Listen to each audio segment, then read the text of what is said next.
So I'd like to propose that we start to think and care about soil in a different way, and that we start to look for the answers to some of the most pressing problems facing us right now below our feet. I was at a conference this summer. It was called Soil Not Oil, and I heard a speaker talk about soil microorganisms. I've been looking into soil and loving soil for 25 years, but she said something that just blew my mind, and it made me stop and think, and it made me want to look at soil in a different way. She said that 30 to 40% of the plant's carbohydrates that they make through photosynthesis are released through the roots as exudates to feed the soil microorganisms. I was like, wow, but maybe you don't get this, so let's break it down basics. So there's this thing called photosynthesis, this amazing, miraculous thing where plants take sunlight and carbon dioxide and they turn it into carbohydrates and sugars to grow. This beautiful little flower grows so strong because of that amazing process. Well, they don't hold on to all those carbohydrates and sugars. They release them to the soil to feed the bacteria and the fungi and all of the microorganisms. They're creating this incredible community, and there's an exchange happening. This community is not about a one-way direction. It's about a big support system. They're creating an incredible soil ecosystem that works and is an incredible model. It's like if I had a farm and I decided to take 40% of the produce I've made and just give it to all my neighbors, even to like John way down the street, because I knew that if I fed the community, they would support me also.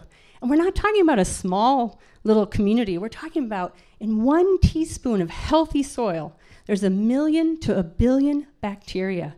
This is a huge community. So what's missing? Maybe we are. Maybe humans have stepped out of this soil ecosystem. Maybe we're supposed to be part of it. Maybe some of the most pressing problems that we have right now is because we are not in right relationship with the soil. Let's talk about climate change. If you look at climate change in one way, you could see it as that we've created a completely out of balance carbon cycle. Carbon is supposed to be all over. It's us. It's every living creature has carbon. It's supposed to be in the air. It's supposed to be in the ocean. But it's mostly supposed to be in the soil. If you see this section, it says carbon bank. Well, guess what? We have been withdrawing carbon and not putting very many deposits back for hundreds of years. Industrial agriculture has been mining the soil.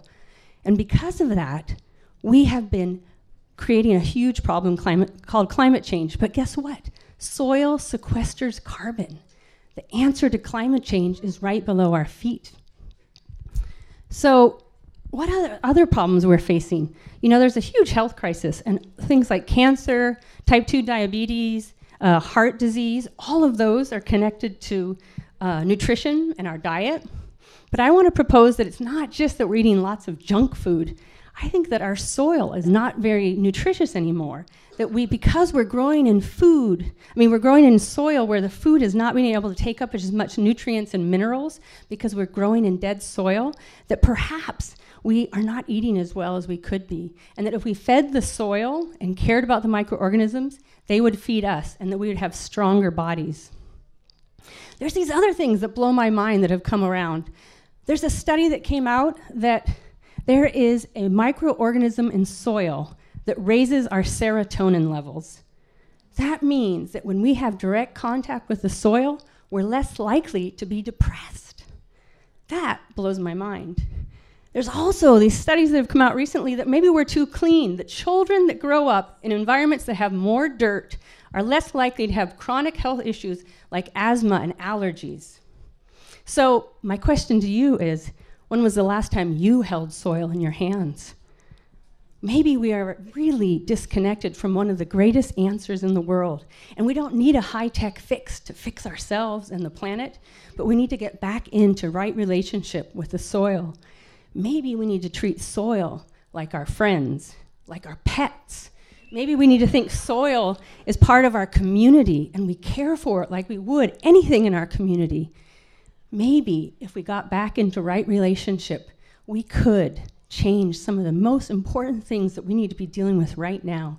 Maybe if we modeled our food systems on that 30 to 40% model that plants are doing, maybe we could actually reverse the biggest issue we have, which is climate change. And then we might have some hope, and maybe we'll be a little less depressed.